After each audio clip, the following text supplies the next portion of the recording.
함께 보신 하나님 말씀은 신약성경 유다서 20절로 23절까지입니다.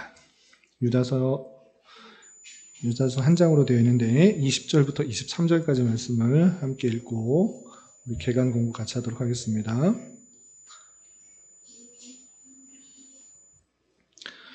신약성경 유다서 20절부터 23절까지 말씀, 신약성경 398면 전후를 보시면 되겠습니다. 요한계시록 바로 앞에 있습니다.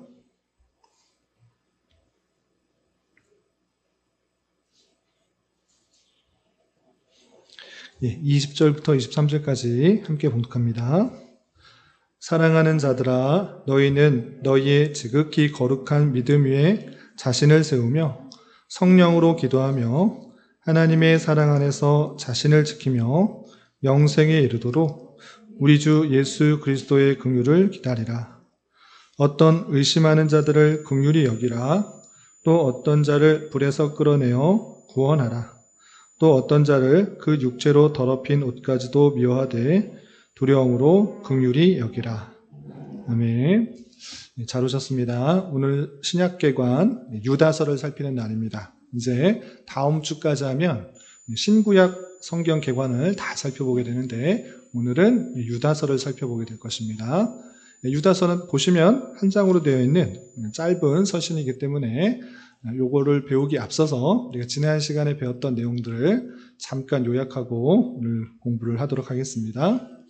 유다서는 신약 성경 중에 서신서의 마지막 나와 있는 성경입니다. 신약 성경 중에 서신서는 21권이 있는데 14권은 바울 서신이고 나머지 7권은 공동서신이다 라고 말씀드렸습니다. 공동서신에는 어떤 것들이 있는가? 가장 먼저는 야고보서, 그리고 베드로 전서, 후서, 그리고 요한 1서, 2서, 3서, 그리고 오늘 배우게 될 유다서, 이렇게 7권이 있는 것입니다. 그 중에서 야고보서는 어떤 책인가 복습해보면 바울 서신, 물론 바울 서신에도 믿음과 행위가 잘 강조되어 있지만 이 바울 서신이 가장 강조된 것 중에 하나가 믿음으로 말미암아 구원받는다라는 이신칭의 내용들이 많이 강조되어 있습니다. 그런데 그것에 대해서 잘못 이해하는 사람들이 생겨서 야고보가 참된 믿음을 갖고 있는 사람은 어떤 행동을 해야 되는가를 알려준 책이 야고보서다. 이렇게 알려줬던 것입니다.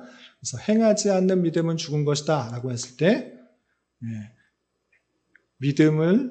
참된 믿음은 행함이 동반된다라는 것들을 강조한 책이 야고보서라고 했습니다. 그래서 야고보서는 참된 믿음을 갖고 있는 사람들이 어떤 행동을 해야 되는지 대략적으로 큰 7가지의 주제에 대해서 설명하고 있다라고 말씀드렸습니다.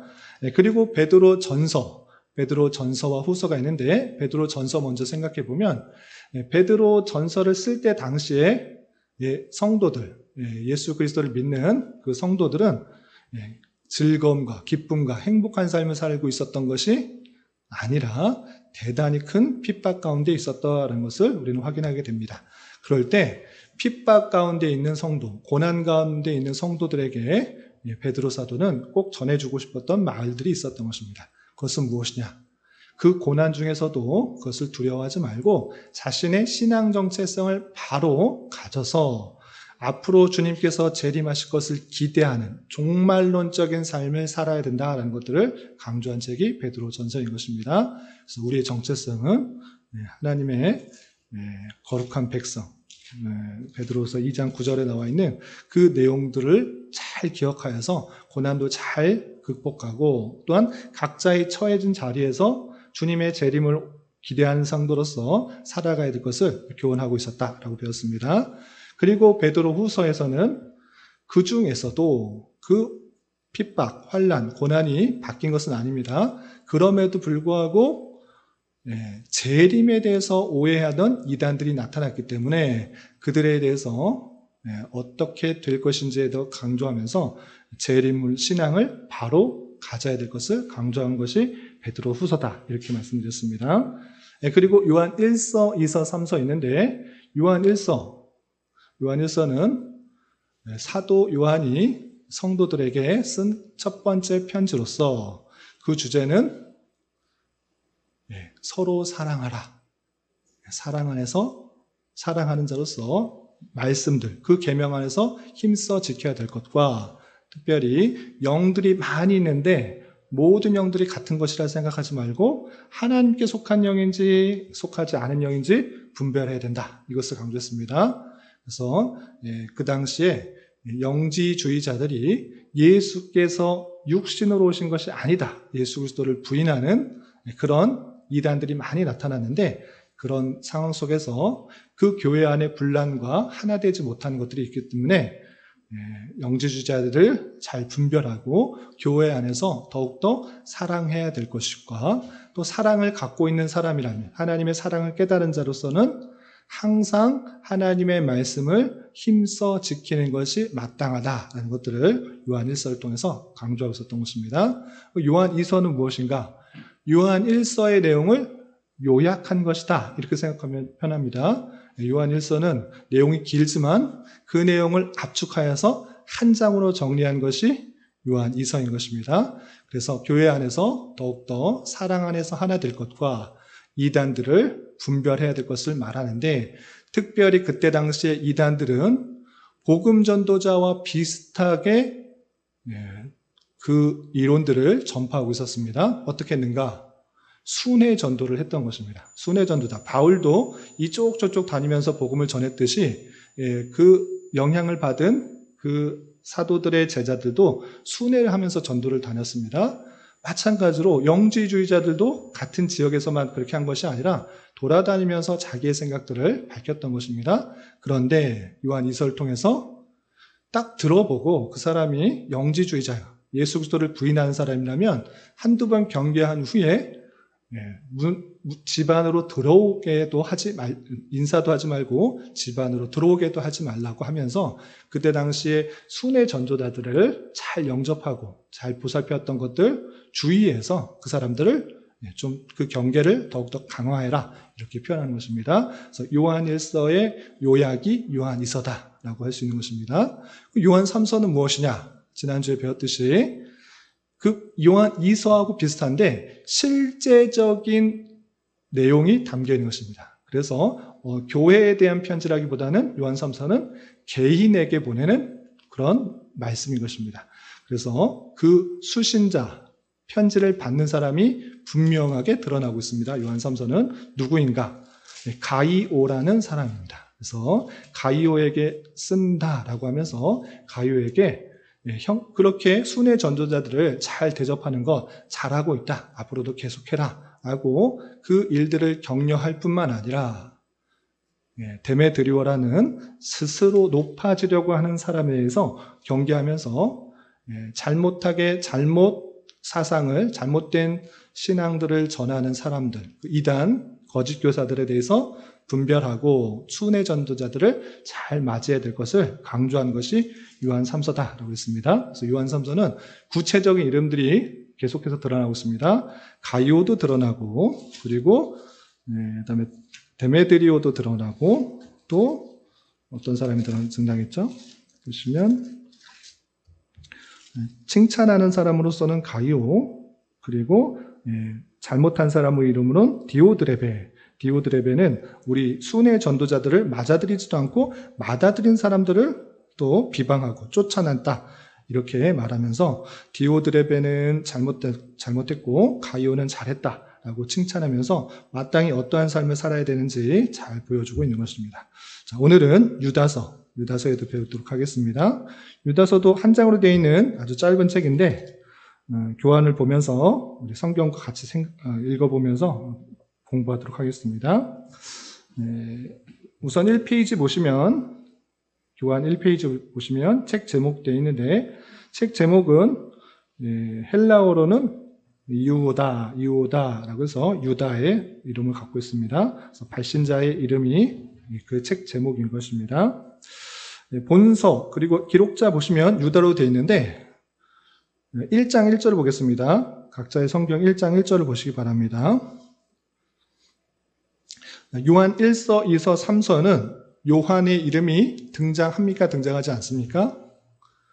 등장하지 않는다고 그랬습니다. 등장하지 않음에도 불구하고 이것은 초대교회로부터 계속해서 요한의 서신이라 일컬어져 인정되어 왔는데 유다서는 그 발신자, 기록자가 분명하게 기록되어 있습니다.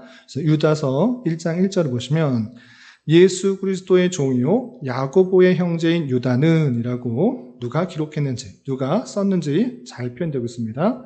예수 그리스도의 종일 뿐만 아니라 야고보의 형제라는 그런 표현을 통해서 이것은 예수님의 동생인 유다일 것이다 이렇게 생각하고 있습니다. 그리고 고린도전서 9장 5절 보시면 이렇게 되어 있습니다. 여러분들 메모란에 제가 펴놨는데 고린도전서 9장 5절 보시면 우리가 다른 사도들과 주의 형제들과 게바와 같이 믿음에 자매된 아내를 데리고 다닐 권리가 없겠느냐라고 표현된 구절이 있는데 여기서 주의 형제들이라고 표현한 것을 볼 수 있습니다. 그래서 주의 형제 야고보, 유다와 같은 그 동생들이 예수님을 뒤늦게 그리스도로 깨달아 사도와 같이 다니면서 복음 전하는 역할들을 잘 감당하고 있었다라는 것을 확인해 보게 되는 것입니다. 그래서 직접 사도는 아니지만 속사도, 사도 뒤에 나오는 사람, 그래서 속사도의 성격을 지니고 있다 이렇게 할 수 있습니다.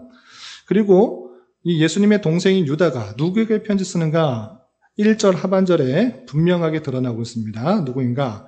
부르심을 받은 자, 곧 하나님 아버지 안에서 사랑을 얻고 예수 그리스도를 위하여 지키심을 받은 자들에게 편지하노라 라고 하면서 유다가 부르심을 받은 자에게 편지하고 있구나. 누구에게 부름을 받았는가? 그것은 하나님께 부름을 받은 것이다 라고 하고 있는데 그것을 대해서 잘 설명하고 있습니다. 하나님 아버지 안에서 사랑을 얻고 예수 그리스도를 위하여 지키심을 받은 자들, 그들이 부르심을 받은 자리고 그들은 교회의 다른 표현이다 이렇게 할 수 있는 것입니다. 그리고 기록연대를 알 수 있는 정확한 특징은 없습니다. 내가 몇 년도에 이것을 썼다라는 표현은 없지만 기록자의 특성과 또 내용의 특성에 따라서 대략적으로 70년대에서 80년대 사이에 기록되었을 것으로 추측합니다. 왜 그렇게 말할 수 있습니까? 첫 번째 근거는 유다가 살아있을 때 기록하고 유다가 죽었을 때는 죽고 난 이후에는 기록될 수가 없는 것입니다.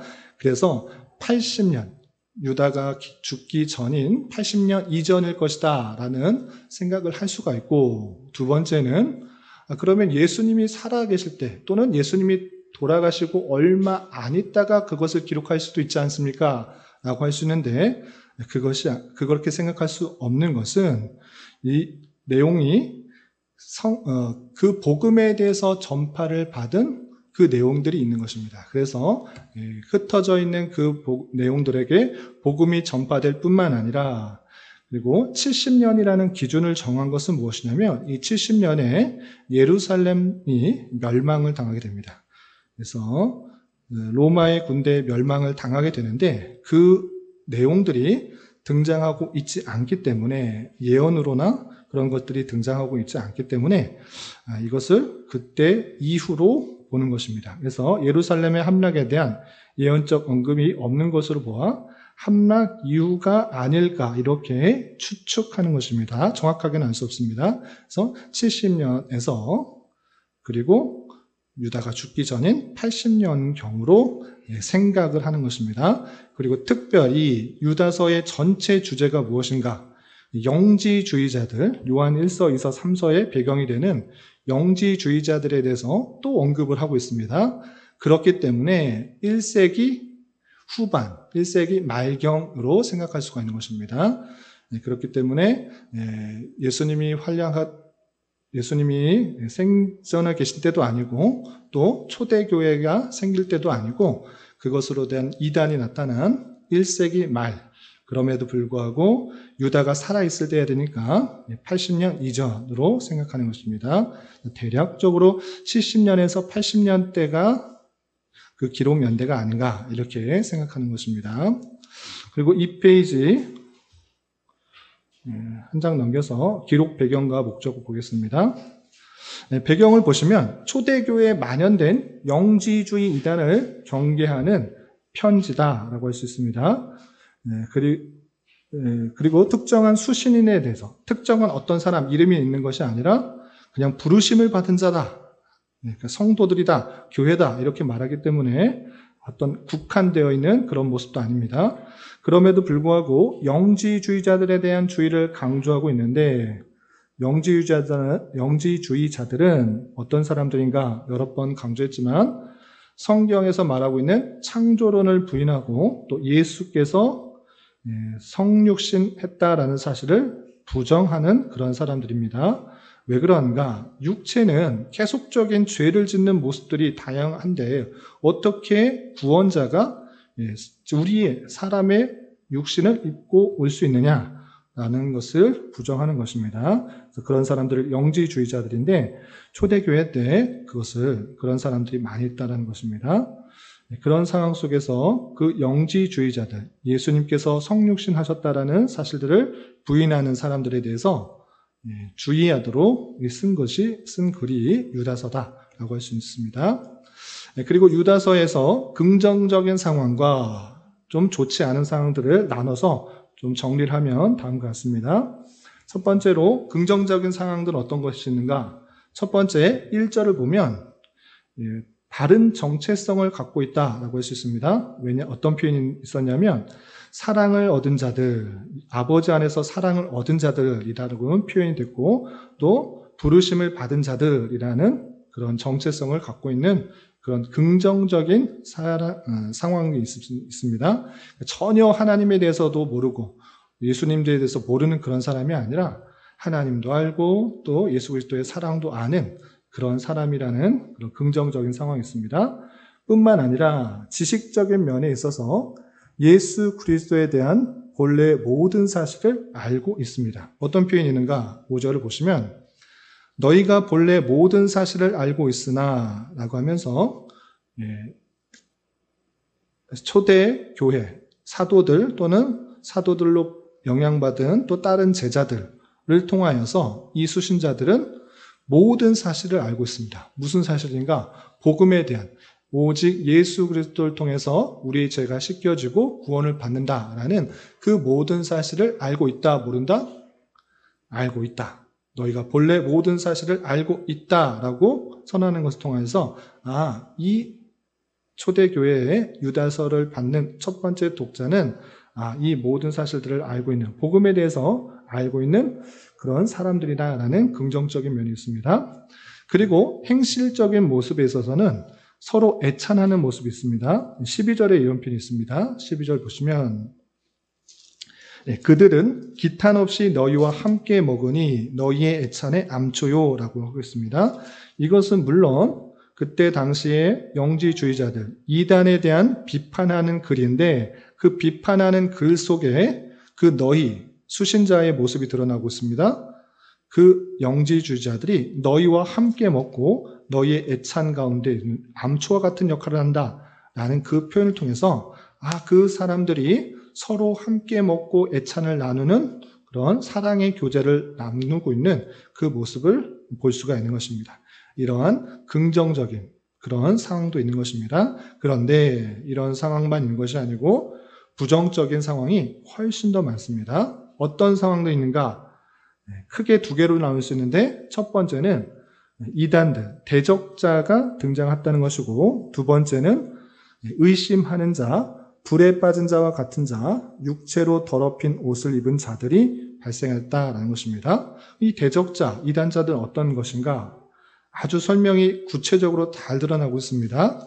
5절 이하 13절까지 그들에 대해서 자세하게 설명되는데 요약한 글이 여러분들 갖고 계시는 2페이지 2번에 나와 있으니까 제가 읽어드리겠습니다.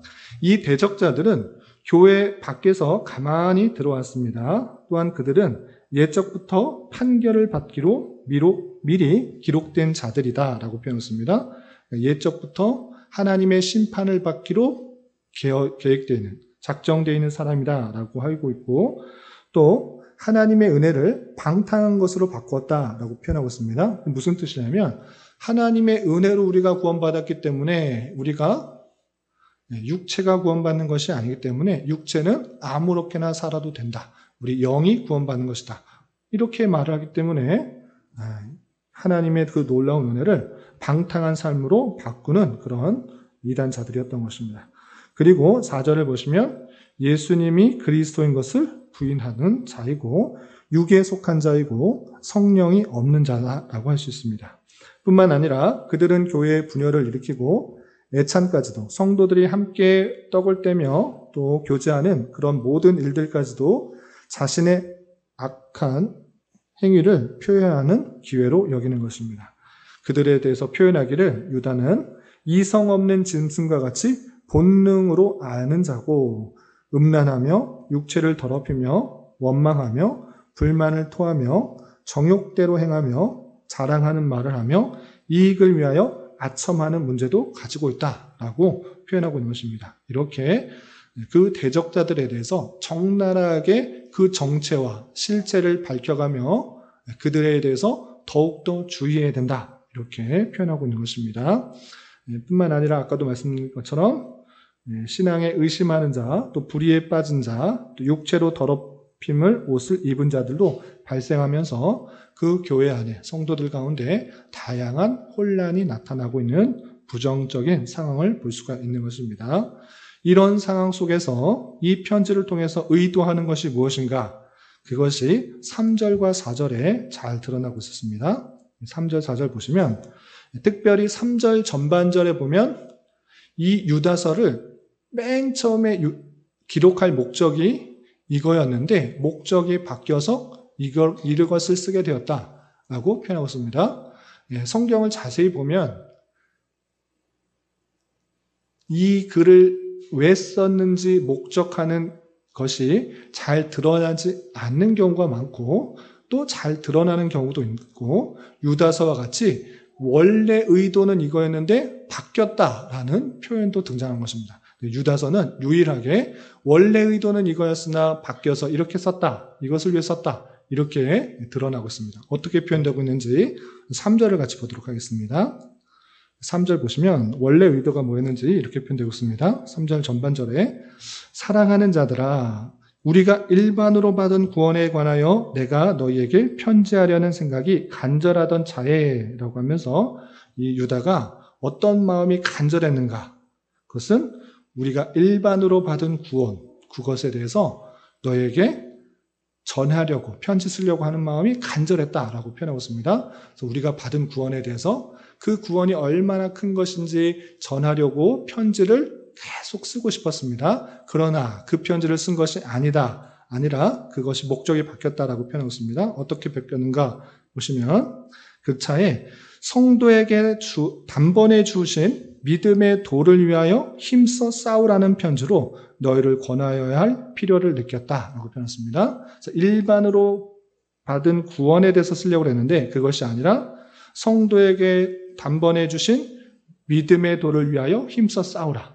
도를 위하여 힘써 싸우라라고 생각이 바뀌었다라는 것입니다. 그래서 목적은 3절 하반절에 있는 것처럼 성도에게 단번에 주신 믿음의 도를 위하여 힘써 싸우라. 이 내용이 이 유다서의 목적인 것입니다. 왜 그럼 목적이 바뀌었는가? 왜 생각이 바뀌었는가? 4절에 그 내용에 대해서 이렇게 밝히고 있습니다. 4절 보시면 이는 편지 쓰게 된 목적이 바뀐 이유는 가만히 들어온 사람 몇이 있음이라. 가만히 그 성도들 안에 들어온 몇 사람이 있기 때문입니다. 이라고 표현했습니다. 그들에 대해서 설명하기를 그들은 옛적부터 이 판결을 받기로 미리 기록된 자니 이 판결은 무엇인가? 뒤에 아주 자세히 설명되는데 하나님의 심판을 받기로 미리 기록된 자다. 미리 작정된 자다라고 표현하고 있습니다.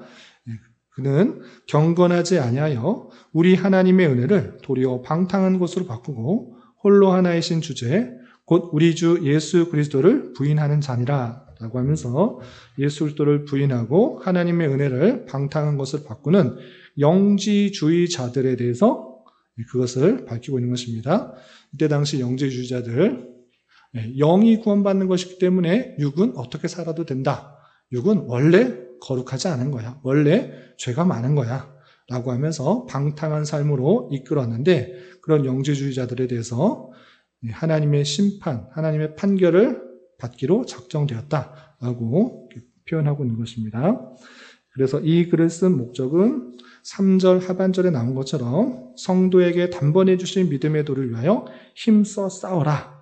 다양한 이단들, 그 믿음을 흔들려고 하는 다양한 이단들에 대해서 힘써 싸워야 된다라는 것들을 강조하고 있는 것입니다. 특별히 그때 당시에 영지주의자들에 대한 잘못된 사항들을 경계를 함으로 우리 믿음을 굳게 지키고 힘써 싸워야 된다는 것들을 표현하고 있는 것입니다. 그래서 이단에 대해서 소극적으로 방어하고 그냥 문 안 열어주고 인사도 안 하고 이 정도에서 그치는 것이 아니라 적극적으로 그들에 대해서 대처하도록 요구를 하고 있다는 것입니다. 그리고 3페이지 특징과 교훈 보시면 특징은 4가지로 설명을 하겠습니다. 첫 번째는 유다서는 대단히 짧은 글이지만 많은 자료들을 들어서 설명하고 있다는 것입니다. 어떤 자료들이 있는가? 출애굽기 이야기, 또 불뱀 사건, 소돔과 고모라, 또 가인 이야기, 발람, 고라 등과 같이 구약의 이야기를 들면서 설명을 하고 있다라는 그런 특징이 있는데 그것만 그치는 것이 아니고 사도들의 말을 직접 인용하여서 설명하고 또 에녹서의 글을 인용하고 있다는 것입니다. 우리 에녹서는 정경이 아니라 외경으로 받아들이는 것인데 에녹서에 대해서 이용하고 있는 것입니다. 어떤 표현이 그렇습니까? 라고 할 때 유다서 9절을 보면 이런 표현이 있습니다. 유다서 9절을 보시면 천사장 미가엘이 모세의 시체에 관하여 마귀와 다투어 변론할 때 감히 비방하는 판결을 내리지 못하고 다만 말하되 주께서 너를 꾸짖으시기를 원하노라 이런 표현이 있습니다. 그런데 이 표현은 성경 어디를 읽어도 천사장 미가엘과 모세의 시체에 대해서 마귀와 다투어 변론했다라는 말이 등장할까요? 등장하지 않을까요? 등장하지 않습니다. 아무리 찾아봐도 모세의 시체 갖고 미가엘과 마귀가 다투었다라는 표현이 등장하지 않은 것입니다. 그런데 이 유다는 어디서 이거를 근거해서 갖고 왔는가라고 할 때 이것은 외경인 에녹서 1장 9절에 있는 표현인 것입니다. 그래서 에녹서, 외경인 그 글을 그대로 갖고 오고 있다라는 특징이 있는 것입니다. 그래서 구약 성경, 사도들의 말, 그리고 외경까지도 이용하고 있는 것을 보게 됩니다. 그런데 여기서 주의해야 될 것이 있습니다. 유다서, 정경도 외경을 인용하고 있으니 외경도 신뢰할 만하지 않습니까? 이것이 아닙니다. 내용을 쭉 읽어보면 이것을 권위 있게 받아들이려고 에녹서를 인용한 것이 아니라 그때 당시에 그냥 받아들이고 있는 생각들, 그 생각들을 그냥 표현하고 있는 것입니다. 그래서 그 내용들, 너희들도 다 알고 있는 그 에녹서 그 사실들, 그것과 관련해서도 그 사람들은 심판이 예정되어 있다라고 말하기 위해서 인용하고 있는 것입니다. 그래서 내용을 제대로만 읽어보면 이 내용을 권위 있게 믿는다는 것이 아니고 너희들도 그냥 자연스럽게 생각하는 그것처럼 그들은 심판받기로 작정되어 있다는 것을 강조하기 위한 표현이지 에녹서가 믿을 만하다. 이것을 드러내려는 것이 아니라는 것을 주의해야 되는 것입니다. 그리고 두 번째 특징은 좀 신학적인데 성경에 한 번만 사용된 단어들이 많이 등장한다는 것입니다. 성경을 보면 비슷한 단어 구절들이 이곳저곳에서 많이 반복돼서 표현됩니다. 그러나 유다서는 짧은 성경임에도 불구하고 좀 어려운 표현으로 하팍스 레고메나, 성경에 단 한 번 등장하는 단어가 많이 등장한다는 특징이 있습니다. 그만큼 그 단어에 있어서 독특하다라는 그런 의미가 있고요. 세 번째는 문학적 표현도 많이 등장한다라는 것입니다. 문학적 표현이 무엇이냐? 비유적인 표현, 은유적인 표현들이 많이 등장한다는 것입니다. 어떤 표현들이 있는가라고 할 때 거짓 교사와 이단들에 대하여 암초라고 표현되기도 하고 바람에 불려가는 물 없는 구름이라고 표현하기도 하고, 열매 없는 가을나무라고도 하고, 바다의 거친 물결이라고 표현하고, 캄캄한 흑암 등으로 표현하여서 그 심판받을 그 거짓 교사 그리고 이단들이 정말 쓸데없고 심판받아 마땅하고 열매 없는 그런 모습들이다라는 것들을 문학적으로 다양한 비유를 통해서 표현하고 있다라는 것입니다. 그리고 마지막 특징은 내용이 베드로후서 2장과 대단히 유사하다는 것입니다. 물론 요한 1서, 요한 2서, 요한 3서, 유다서 전체적으로 보면 다 거의 비슷한 내용입니다. 배경이 영지주의자들에 대한 경계, 주의, 그런 바른 믿음 안에서 살 것을 강조하고 있는데, 그럼에도 불구하고 유다서와 가장 비슷한 것이 어떤 거냐라고 할 때 베드로후서 2장과 비슷하다라고 할 수 있습니다. 어떤 데 그랬습니까? 한번 보도록 하겠습니다. 여러분들 갖고 계신 성경을 펴보시기 바랍니다. 385면 전후를 보시면 베드로후서 2장 있는데, 베드로후서 2장에서는 말세에 대해서 우리가 더욱더 주의해야 될 것을 말하는 중에 거짓 선생들과 거짓 선지자들에 대해 주의에 대해서 표현하고 있는 것입니다. 그들이 어떠한 모습들인지 대단히 자세하게 설명을 하고 있습니다. 보시면 베드로후서 2장을 보겠습니다. 제가 천천히 5절까지만 읽어보겠습니다. 그러나 백성 가운데 또한 거짓 선지자들이 일어났나니 이와 같이 너희 중에도 거짓 선생들이 있으리라. 그들은 멸망하게 할 이단을 가만히 끌어들여 자기들을 사신 주를 부인하고 임박한 멸망을 스스로 취하는 자들이라. 여럿이 그들의 호색하는 것을 따르리니 이로 말미암아 진리의 도가 비방을 받을 것이요 그들이 탐심으로써 지어낸 말을 가지고 너희로 이득을 삼으니 그들의 심판은 옛적부터 지체하지 아니하며 그들의 멸망은 잠들지 아니하느니라.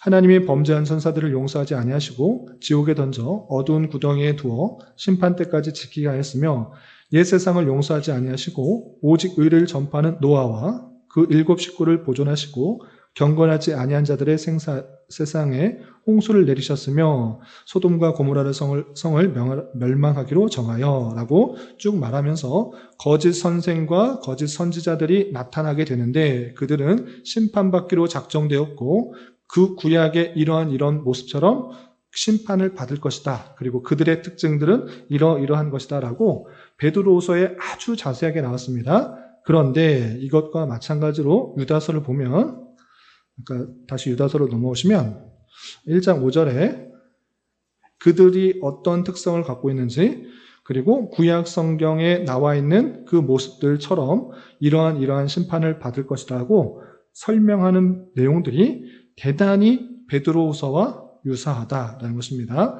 내용적으로도 유사할 뿐만 아니라 실제 15구절이 거의 비슷한 내용, 베드로에서 나왔던 거의 같은 내용이 15구절 정도가 거의 비슷한 내용으로 되어 있다라고 할 수 있는 것입니다.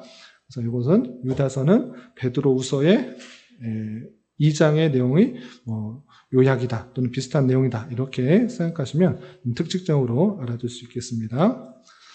그리고 이 베드로후서의 유다서의 교훈과 주제를 보시면 한마디로 요약한다면 이단자들의 가르침에 미혹되지 말고 사도들의 가르침으로 믿음의 도를 위하여 싸워야 된다는 것입니다. 그래서 전반전에서는 너희들 중에 가만히 들어온 그 몇 사람들로 말미암아 경건치 않게 되고 방탕하게 되고 또 주를 부인하는 그런 모습들이 나타나게 되었는데, 그런 사람들은 하나님의 구약시대 구약 성경에 나와 있던 심판을 받는 그 사람들과 똑같다.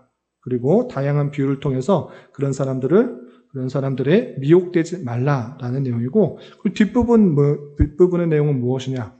미혹되는 것을 막는 것에 그치지 않고 수비적으로 방어하는 것에 그치지 말고 더 적극적으로 어떻게 해야 되는지를 설명하고 있는데, 그것은 다름 아니라 사도들의 가르침을 잘 받아서 그 믿음의 도를 위하여 힘써 싸워야 된다라는 것입니다. 어떤 표현들이 있는지 몇 구절만 보겠습니다. 17절 보겠습니다. 17절 보시면 사랑하는 자들아 너희는 우리 주 예수 그리스도의 사도들이 미리 한 말을 기억하라 라는 것입니다. 이런 사람들이 있는데, 심판받을 사람이 있는데 아무런 유익이 되지 않는 그런 사람들이 있는데, 그런 사람들 방어하는 데 그치지 말고 어떻게 된다? 사도들이 미리 한 말을 기억하라. 사도들이 한 말 있지 않느냐? 너 들었지 않느냐? 알지 않느냐? 그것을 잘 기억하여야지 그런 이단들에 빠지지 않게 된다라고 표현하고 있습니다. 그래서 부지런히 사도들이 한 말을 배우고 익히고 기억하지 않으면 또 다른 선생들이 그럴싸하게 말하는 것에 미혹되는 줄 알아.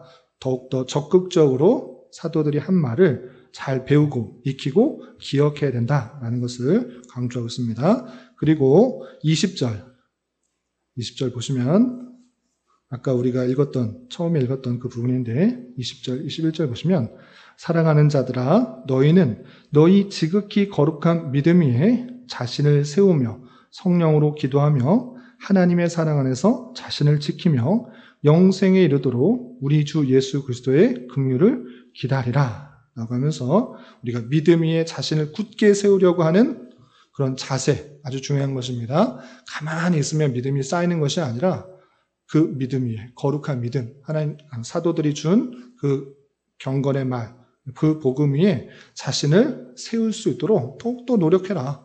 그리고 성령으로 기도해라. 그리고 그 예수 그리스도의 긍휼을 기다리며 적극적으로 믿음을 잘 지켜나가야 될 것을 강조하고 있는 것을 보게 되는 것입니다. 그리고 22절 보시면 어떤 의심하는 자들을 긍휼히 여기라.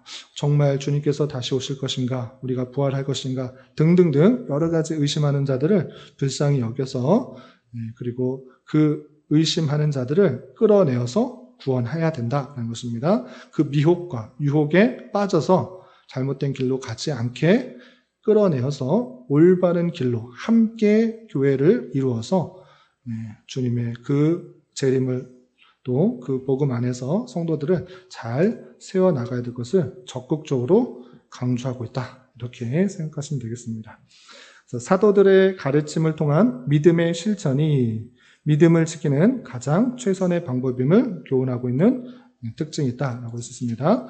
다시 한번 정리하면 유다는 맨 처음에 구원에 대해서 알려주려고 편지를 쓰려다가 그때 당시에 영지주의자들이 교회를 혼란시키는 모습을 보고 내가 그 영지주의자들이 어떠한 자들인지를 구체적으로 설명하고 그들의 해악성들을 알려주며 그들의 사상들을 따르지 말 것과 더욱 적극적으로 믿음을 잘 지키기 위해서는 사도들이 전해준 믿음 위에서 더욱더 자신의 믿음을 더욱더 잘 세우고 성령으로 기도하고 또 의심해하는 자들을 긍휼히 여기고 또 잘못된 자들을 끌어내어서 구원하여서 주님의 교회 공동체를 더욱더 잘 세워나갈 수 있도록 기원하고 또 권면하는 내용이 유다서다 이렇게 생각할 수 있겠습니다.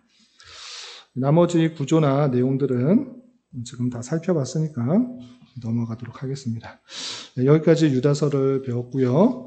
다음 주에는 마지막 성경인 요한계시록을 배우고 그리고 그 다음 주에는 구약 성경에 대해서 전체적으로 복습하고 또 그 다음 주에는 신약 성경에 대해서 전체적으로 복습하고 그 나머지 시간에는 예전에 했던 것을 복습할까 아니면 또 다른 실제적인 삶에 있어서의 내용들을 좀 살펴볼까 좀 고민하고 기도하고 있습니다.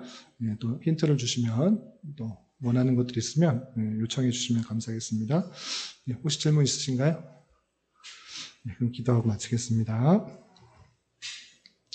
하나님 아버지 감사합니다. 오늘 유다서의 내용을 통하여서 다양한 이단들, 사상들, 이단 사설들 가운데 어떻게 믿음을 지켜야 되는지 귀한 교훈을 받았습니다.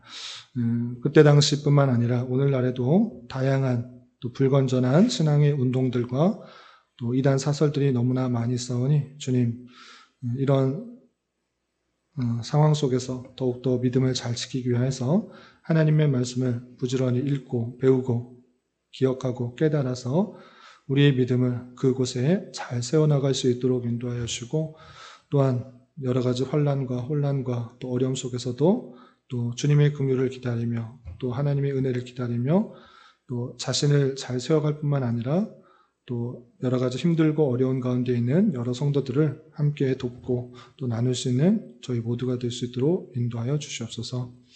특별히 교회 가운데 육체의 연약함과 질병으로 병원에 치료를 받는 여러 성도들이 있사오니 주님 지켜주시고 온전하게 회복되어서 건강한 모습으로 또 하나님께서 맡겨진 일들을 기쁨으로 잘 감당할 수 있도록 은혜를 더하여 주시옵소서.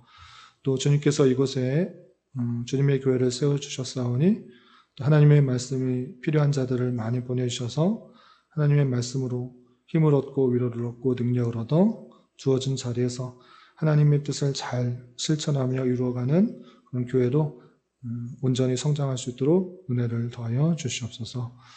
돌아가는 발걸음도 안전하게 지켜줄 줄 믿으며 예수 그리스도의 이름으로 감사히 기도드리옵나이다. 아멘.